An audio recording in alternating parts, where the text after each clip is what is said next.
নমস্কার, আমি রাজেশ। এটা আমার প্রথম ভিডিওতে আমি নিয়ে চলে এসেছি রবার্ট ব্রাউনিংয়ের একটি খুব সুন্দর কবিতা মাই লাস্ট ডাচেস, যেটি বিভিন্ন ইউনিভার্সিটি সিলেবাসের মধ্যে রয়েছে, যেটি রয়েছে এসএসসি এসএলএসটি সিলেবাসের মধ্যে, মাদ্রাসা সার্ভিস কমিশন, এমনকি ক্লাস 11-এর সেকেন্ড সেমিস্টারের মধ্যেও এটি রয়েছে। তাহলে এই কবিতাটি শুরু করার আগে চলো আমরা দেখিনি কিছু ফ্যাক্টস এবং ফিগার্স। প্রথমে আমরা দেখে নেব রবার্ট ব্রাউনিংয়ের সম্পর্কে। রবার্ট ব্রাউনিং 1812 সালে তিনি জন্মগ্রহণ করেন এবং 1889 সালে তিনি মারা যান। তিনি একজন ভিক্টোরিয়ান পোয়েট, অর্থাৎ কুইন ভিক্টোরিয়ার যে রাজত্বকাল রয়েছে সেই রাজত্বকালে তিনি তার মেজর যে লেখালেখিগুলো আছে তিনি সেগুলো পাবলিশ করেছেন। তিনি ইটালিয়ান রেনেসাঁস দ্বারা প্রচণ্ডভাবে ইনফ্লুয়েন্স ছিলেন এবং বর্তমান যে কবিতা আছে সেটিও ইটালির হিস্ট্রির ওপর বেস করেই তিনি লিখেছেন। তিনি বিখ্যাত তার ড্রামাটিক মনোলগের জন্যে। ড্রামাটিক মনোলগ কী? ড্রামাটিক মনোলগ হলো এক ধরনের পোয়েটিক ফর্ম যেখানে একটা স্পিকার থাকে আর একটি সাইলেন্ট লিসেনার থাকে, যেখানে লিসেনার কেবলমাত্র শোনে, তার উপস্থিতি আমরা অনুভব করি কিন্তু তার কোনো কথোপকথন আমরা কবিতায় পাই না। স্পিকার তার কথা বলার মাধ্যমে তার নিজের চারিত্রিক বৈশিষ্ট্য, তার আবেগ, অনুভূতি তিনি সেগুলো প্রকাশ করে থাকেন। এখানেও আমরা দেখতে পাবো একজন সাইলেন্ট লিসেনার এবং একজন স্পিকারকে। যদি কবিতার সম্পর্কে বলতে হয়, কবিতাটি লেখা হয়েছে 1842 খ্রিস্টাব্দে এবং সেটিকে পাবলিশ করা হয়েছে 1842 খ্রিস্টাব্দে। এটি ড্রামাটিক লিরিক্সের আন্ডারে বেলস এবং পমিগ্রেনেট নামক যে ভলিউম রয়েছে সেই ভলিউমে পাবলিশ হয়েছে। যেহেতু ইটালির ইতিহাসের দ্বারা তিনি ইনফ্লুয়েন্স হয়ে এই কবিতাটি লিখেছেন, তাই প্রথম তিনি টাইটেল এটা রেখেছিলেন ইটালি। এটির একটি এপিগ্রাফ রয়েছে, সেটি হচ্ছে ফারারা। ফারারা সেই জায়গার নাম যেখান থেকে এটি নেওয়া হয়েছে, যেখানের রাজার সম্পর্কে এখানে বলা হয়েছে। এখানে ড্রামাটিক মনোলগ তো আমরা আগেই বললাম, ড্রামাটিক মনোলগ টেকনিক তিনি ব্যবহার করেছেন। এখানে হিরোইক কাপলেটের ব্যবহার আমরা পাই। হিরোইক কাপলেট হচ্ছে প্রত্যেক দুটো লাইনের একটি সমাহার, যেখানে প্রথম লাইনের বা প্রত্যেকটা লাইনের শেষের শব্দের মধ্যে আমরা দুটো লাইনের মধ্যে মিল পাবো। যেমন প্রথম লাইনটা আমরা যদি পড়ি, সেখানে ওয়াল এবং কল, হ্যান্ডস এবং স্ট্যান্ডস, সেড এবং রিড, এগুলোর মধ্যে আমরা একটা মিল পাচ্ছি। এটাকে আমরা হিরোইক কাপলেট বলে থাকি। এখানে যে স্পিকার রয়েছে সে স্পিকার হচ্ছে ফারারার 5th ডিউক আলফানজো II। ফারারা কোথায়? ফারারা ইটলিতে। তাহলে ইটলির যে ফারারা নামক জায়গা রয়েছে সেখানের 5ম ডিউক আলফানজো II হলেন স্পিকার, এবং এখানে একজন লিসেনার রয়েছে। সেই লিসেনারকে ধরা হয় নিকোলাস মাদ্রাজ। তিনি কাউন্ট অফ টাইরোলের একজন এনভয়। কাউন্ট অফ টাইরোল হলেন ফার্ডিনান্ড II এবং তিনি হলেন বারবারার আঙ্কেল। বারবারা হলেন ফার্ডিনান্ড ওয়ান্ডের মেয়ে, যার সম্বন্ধ নিয়েই এখানে কাউন্ট অফ টাইরোল এসেছে। কাউন্ট অফ টাইরোলের যে এনভয় সে এসেছে। আর আমরা পাচ্ছি এখানে লাস্ট ডাচেস, আমাদের টাইটেল। সেই লাস্ট ডাচেস অ্যাকচুয়ালি কে? সেই লাস্ট ডাচেস হচ্ছেন লুক্রেনজিয়া ডি মেডিসি, যাকে শর্ট ফর্মে বলা হয় লুক্রেনজিয়া। তিনি খুব কম বয়সে তার বিয়ে হয় এবং ধরা হয় আলফানজো II অর্থাৎ 5th ডিউক অফ ফারারা তিনি তাকে পয়জন দিয়ে মেরে ফেলেন। যেহেতু এটি ড্রামাটিক মনোলগ, আমরা স্পিকারের কথোপকথনের মধ্য দিয়ে স্পিকারের কিছু চারিত্রিক বৈশিষ্ট্য আমরা দেখতে পাবো। আমরা দেখতে পাবো যে স্পিকার একজন পজেসিভ পার্সন, খুবই পজেসিভ পার্সন।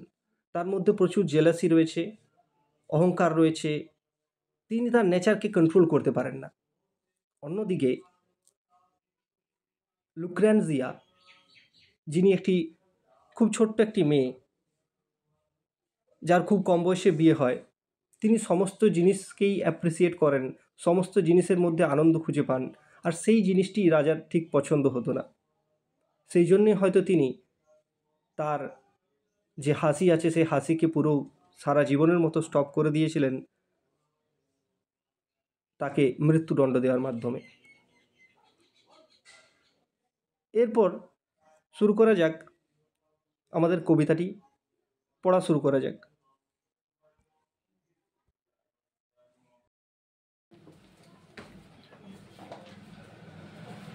চলো কবিতাটি পাঠ করা যাক। কবিতাটি শুরু হচ্ছে একটি এপিগ্রাফ দিয়ে, যেটি হচ্ছে ছোট্ট এপিগ্রাফ, ফারারা। এপিগ্রাফ হলো সেই শব্দ, একটি শব্দ বা একটি সেন্টেন্স যেটার মাধ্যমে কবিতা সম্পর্কে কিছু বলা হয়। বর্তমান কবিতায় একটি ছোট্ট এপিগ্রাফের বর্ণনা আমরা পাই, ফারারা। ফারারা হচ্ছে ইটালির সেই জায়গা যেখানকার ডিউকের কথা আমাদের এখানে বলা হয়েছে, যিনি আমাদের স্পিকার। কবিতাটি শুরু হওয়ার আগেই কয়েকটা কথা বলে নেওয়া দরকার আছে। কবিতাটি আমরা দেখতে পাচ্ছি স্পিকার হচ্ছেন আমাদের ফিফথ ডিউক অফ ফারারা, তিনি এবং একজন এনভয়। এনভয় ওই বারবারার হয়ে যিনি কথা বলতে এসেছেন, বারবারার বিয়ের প্রস্তাব নিয়ে যিনি এসেছেন রাজার কাছে, যিনি হয়তো যার সাথে হয়তো আমাদের রাজার সেকেন্ড ম্যারেজ হতে চলেছে। এখানে তারা ধরে নেওয়া যাক সেকেন্ড ফ্লোরে তারা রয়েছে, রাজা এবং ডিউক, আমাদের ফিফথ ডিউক এবং ওই এনভয়, তারা সেকেন্ড ফ্লোরে রয়েছে। সেকেন্ড ফ্লোরে রাজা ওই এনভয়কে একটি রুমের মধ্যে একটি ছবি দেখাচ্ছেন, যে ছবিটাকে পর্দা দিয়ে ঢেকে রাখা হয়েছে, যে ছবিটা বা যে রুমে রাজা ছাড়া অন্য কেউ প্রবেশ করার কারো অনুমতি নেই। সেই ছবিটাকে তিনি দেখাচ্ছেন এবং দেখিয়ে বলছেন যে এটাই আমার লাস্ট ডাচেস। এবং কবিতাটি শুরু হচ্ছে এরকম ভাবে, that is my last duchess painted on a wall. অর্থাৎ তিনি সেই এনভয়কে ছবিটা দেখিয়ে বলছেন, এই যে এটা আমার লাস্ট ডাচেস, যিনি যাকে দেওয়ালে টাঙানো রয়েছে, যার ছবিটা, তিনি আমার last duchess. Looking as if she war alive. তার ছবিটা দেখতে এতটাই সুন্দরভাবে ছবিটা আঁকা রয়েছে যেন মনে হচ্ছে তিনি জীবিতই রয়েছেন। I call the piece a wonder now. এখন আমি যখন ভাবি, তখন আমি এটাকে ভাবি যে আমি এটাকে ডাকি একটা ওয়ান্ডার হিসেবে, একটা বিস্ময়কর জিনিস হিসেবে। কারণ এত সুন্দর ছবিটা আঁকা রয়েছে যেন মৃত্যুর পরও যেন মনে হচ্ছে যেন তিনি জীবিত আছেন। ফ্রা প্যান্ডলফস হ্যান্ডস ওয়ার্কড বিজিলি আ ডে। ফ্রা কথার অর্থ ফ্রায়ার, অর্থাৎ মঙ্ক, কোন একজন মঙ্ক যার নাম প্যান্ডলফ, তিনি এই ছবিটি এঁকেছেন, যিনি একদিন খুব বিজিলি, খুব দ্রুততার সাথে এই ছবিটি এঁকেছেন। অর্থাৎ পুরো দিন ধরে কাজ করে তিনি পুরো দিন ধরে ছবিটি এঁকেছেন, একদিনের মধ্যে এটি কমপ্লিট করেছেন তিনি। সেই জন্য বলছে ফ্রা প্যান্ডলফ হ্যান্ডস ওয়ার্ক বিজিলি আ ডে, একদিন খুব ব্যস্ততার সহিত তিনি এই কাজটি করেছেন। এখান থেকে আমরা রাজার চারিত্রিক বৈশিষ্ট্য খুঁজে পাই যে তিনি একদিনের মধ্যেই ছবিটি আঁকাতে চেয়েছিলেন।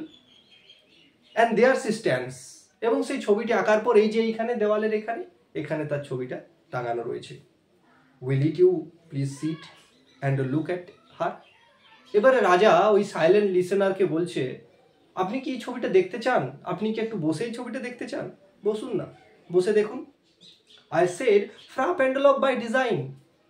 আমি ফ্রা প্যান্ডলফের নামটায় বাই ডিজাইন, অর্থাৎ ইচ্ছাকৃতভাবে, ইন্টেনশনালি আমি ফ্রা প্যান্ডলফের নামটা বললাম। For never reads like stranger like you that picture countenance. কারণ ফ্রা প্যান্ডলফের নামটা আমি ইচ্ছাকৃতভাবেই বললাম, কারণ ফ্রা প্যান্ডলফ এত সুন্দরভাবে ছবিটা এঁকেছে যে আপনার মতো যারা অজানা ব্যক্তি, যারা জানে না এই সম্পর্কে, যারা স্ট্রেঞ্জার, যারা অপরিচিত, তারা কখনোই এই ছবির যে মুখমণ্ডলটা, ছবির যে মুখের যে আকৃতি, বিবরণ, ছবির যে আবেগ, সে আবেগটা কখনো ধরতে পারেন না তারা। The depth and passion of আর আর্নেস্ট গ্ল্যান্স, তার যে তীক্ষ্ণ চোখ, তার যে এত সুন্দর চোখ, সেই চোখের মধ্যে যে আবেগ, যে প্যাশন, যে গভীরতা রয়েছে, সেটা তারা বুঝতে পারেন না। এত সুন্দর গভীরতা এলো কিভাবে এই ছবিটার মধ্যে, কিভাবে এই ছবিটার মধ্যে এত সুন্দর, এত গভীরতা নিয়ে আসা হলো, এত আবেগময় ছবিটা কিভাবে তৈরি করা হলো, তারা বুঝতে পারেন না। তাই but to myself they turn, এবং সেই সময় তারা আমার দিকে ঘোরেন। Since none put by the curtain I have drawn for you but I, অর্থাৎ since none put by the curtain, যেহেতু এই কার্টেনটা এই পর্দাটা কেউই সর করায় না। অর্থাৎ এখান থেকেও আমরা বুঝতে পারি রাজার পজিটিভ নেচার কতটা। রাজার এই রুমে কেউ প্রবেশ করে না, রাজা নিজে একা এই রুমে প্রবেশ করেন এবং এই ছবিটাকে একটি পর্দা দিয়ে ঢাকা রয়েছে এবং এই পর্দাটা রাজা ছাড়া আর অন্য কারোর সর করাবার কোনো পারমিশন নেই। তাহলে রাজা নিজেই এই ছবিটা সর করান। তাই বলছেন the curtain I have drawn for you but I, the curtain none but put by the curtain I have drawn for you but I, অর্থাৎ কেউই এই কার্টেনটা সর করায় না, কেউই এই কার্টেনটা সরায় না আমি ছাড়া, এক্সেপ্ট আই বাট আই, আমি ছাড়া কেউই সর করায় না, তাই আমাকে ছাড়া কেউ প্রশ্ন করতে সুযোগই পায় না। টু মাইসেলফ দ্য টার্ন, আমার দিকে তারা ঘোরে, অ্যান্ড সিমড, এবং মনে হয় যেন তারা প্রশ্ন করে, মনে হয় they would ask me, seemed as they would ask me if they durst, যদি তাদের সাহস থাকে, যদি তাদের সাহস থাকে আমাকে প্রশ্ন করা, যেহেতু তাদের সাহস নেই আমাকে প্রশ্ন করতে পারে না, তাই আমার দিকে ঘোরে, একটা চাউনি দিয়ে আমার দিকে ঘোরে, এবং হাউ সাচ এ গ্ল্যান্স কাম দেয়ার, এবং তারা সেই চাউনির মাধ্যমে যেন প্রশ্ন করতে চায় এই রানীর মুখে, লাস্ট ডাচেসের চোখের মধ্যে এরকম একটা গ্ল্যান্স, এরকম একটা চাউনি কিভাবে এলো, এরকম একটা সুন্দর চাউনি, একটা অ্যামোরাস চাউনি, একটা প্যাশনেট চাউনি তার চোখের মধ্যে এই আবেগটা কিভাবে প্রতিচ্ছবিত হলো, প্রতিবিম্বিত হলো। So not the first are you to turn and ask the আজ, তাই আপনি প্রথম নন যিনি আমার দিকে ঘুরছেন, আমার দিকে ঘুরে এটা প্রশ্ন করতে চাইছেন যে কিভাবে এটা এলো, তাই আপনি প্রথম নন। এখান থেকে আমরা বুঝতে পারছি রাজা কিরকম, কতটাই পজিটিভ নেচারের লোক। রাজার যে চারিত্রিক কোয়ালিটি আমরা দেখতে পাচ্ছি সেটা এখান থেকে পরিস্ফুট হচ্ছে। এবং তিনি আরও বলছেন, sir it was not her husband presence only, তিনি বলছেন স্যার এই যে তার চোখে যে চাউনি রয়েছে, মুখের মধ্যে যে একটা আবেগ রয়েছে, এটা কেবলমাত্র তার স্বামীর উপস্থিতির জন্য নয়। Call the spot of joy into the duchess cheek, যে জন্যই ডাচেসের মুখের মধ্যে, ডাচেসের গালের মধ্যে সেই স্পট অফ জয়, সেই ব্লাস, সেই স্মাইলটা এসেছে, সেই স্পট রয়েছে, সেই ব্রাইট স্পট রয়েছে তার মধ্যে, কেবলমাত্র রাজার উপস্থিতি বা তার হাজব্যান্ডের উপস্থিতির জন্য নয়। পারহ্যাপস, সম্ভবত, ফ্রা প্যান্ডেলফ চান্স টু সেই, হয়তো ফ্রা প্যান্ডেলফ ছবি আঁকতে আঁকতে হয়তো কিছু বলে ফেলেছিল। হার মেন্টাল ল্যাপস ওভার হার লেডিজ রিচ টু মাচ, হয়তো তিনি বলে ফেলেছিলেন যে তার যে মেন্টাল রয়েছে, তার যে ক্লোক রয়েছে, মেন্টাল মিন্স ক্লোক বা সল, চাদর যেটা রয়েছে বা উপরের যে গায়ের উপরের যে আবরণটা রয়েছে, সেই আবরণটা তার হাতটাকে একটু বেশি কভার করে ফেলছে, তার রিস্ট অর্থাৎ তার যে কবজি আছে সেই কবজিটাকে অত্যধিক ঢেকে ফেলছে, এটা হয়তো তিনি বলেছিলেন।